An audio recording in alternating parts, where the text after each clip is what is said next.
तुमच्या सगळ्या प्रश्नाची उत्तरे या व्हिडिओमध्ये तुम्हाला मिळून जातील। व्हिडिओ शेवटपर्यंत पहा। व्हिडिओ आवडल्यास व्हिडिओला लाईक करा, चॅनलला सबस्क्राईब करा आणि फेसबुक पेजला नवीन असाल तर नक्की फॉलो करा।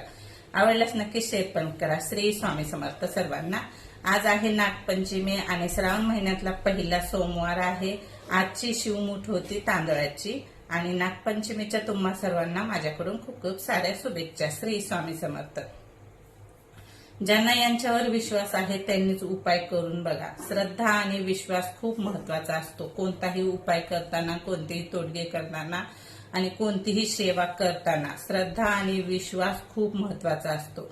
आपली श्रद्धाच नाही आणि विश्वासच नाही, मग तुम्ही काहीही करा, कोणतीही सेवा करा, काहीही फायदा होणार नाही। आणि स्वामी फक्त भक्तीचे भुकेले आहेत आणि तुमच्या विश्वासाचे आणि श्रद्धेचे भुकेले आहेत। त्यांना काहीही नको, तुम्ही नैवेद्य नाही दिला तरी चालतं, तुम्ही त्यांचं नामस्मरण किती करता हे महत्वाचं नाही, फक्त विश्वास किती ठेवता हे महत्वाचं आहे। त्यामुळे कोणताही उपाय करताना विश्वास ठेवूनच उपाय करा आणि स्वामी समर्थ महाराजांचं नामस्मरण चालू ठेवा आणि सेवा पण चालू ठेवा। जसे तोडगे करता त्यासोबत नामस्मरण आणि सेवा चालू ठेवा, तारक मंत्र सुद्धा चालू ठेवा। श्री स्वामी समर्थ।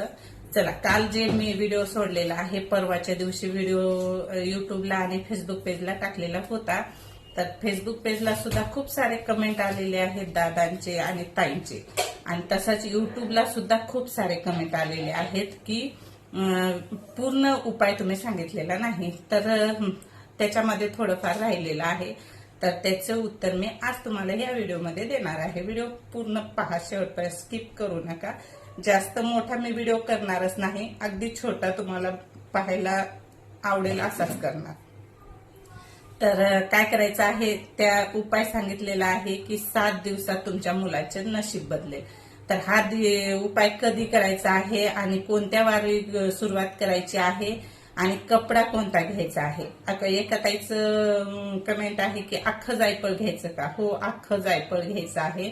जितकं मी साहित्य सांगितलेलं आहे तितकं साहित्य पूर्ण घ्यायचं आहे।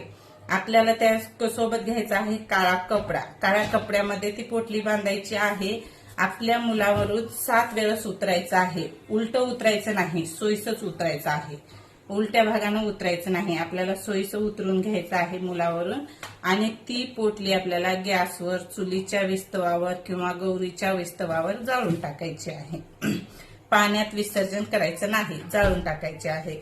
आणि हा उपाय 7 दिवस सारखं करायचा आहे आपल्या मुलांच्या उज्ज्वल भविष्यासाठी। आता जी मुलाची अडकलेली कामे असतील ती पण हळूहळू मार्गी लागतात। लगेच असं नाही की तूप खालं रूपच येणार आहे। कोणतेही उपाय म्हणा, कोणतेही सेवेचं फळ जे आहे ना, तुम्हाला हळूहळू त्याच्यामध्ये चमत्कार दिसायला सुरू होतील आणि तुमचे जे अडकलेले कामे आहेत ते मार्गी लागतील।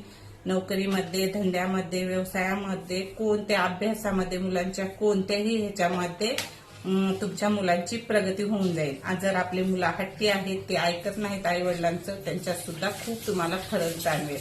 त्यासोबत स्वामीची सेवा सुद्धा चालू ठेवायची आहे, तारक तीर्थ चालू ठेवायचं आहे। रोज आपल्या मुलांना तारक तीर्थ द्यायचं आहे। तारक तीर्थाने खूप खूप म्हणलं तर खूप प्रभावशाली असतं आणि खूप फरक पडतो मुलांमध्ये।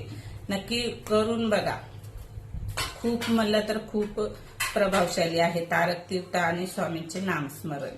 आता तुम्हाला तुमच्या प्रश्नाचे उत्तर मिळाले असतील। काळा कपडा घ्यायचा आहे आणि शनिवार पासून सुरू करायचा आहे आपल्याला हा उपाय।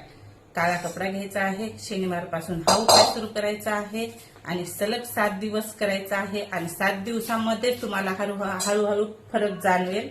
काय फरक पडत आहे तुमच्या मुलामध्ये ते फरक तर जाणवेल आणि 7 दिवसाच्या नंतर बराच काही फरक जाणवेल आणि तुमच्या मुलाचे जे काही कामं अडकलेले आहेत ते सुद्धा हळूहळू मार्गी लागतील।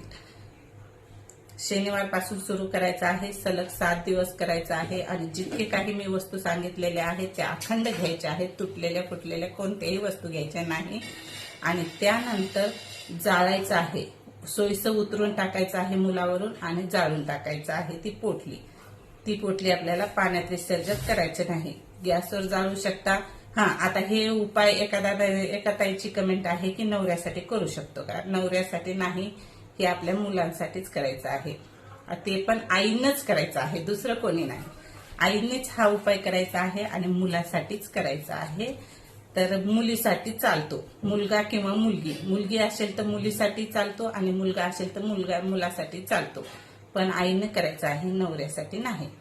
तुमच्या प्रश्नाची उत्तरे मिळाली असेल तर नक्की एक लाईक करा आणि श्री स्वामी समर्थ लिहायला विसरू नका.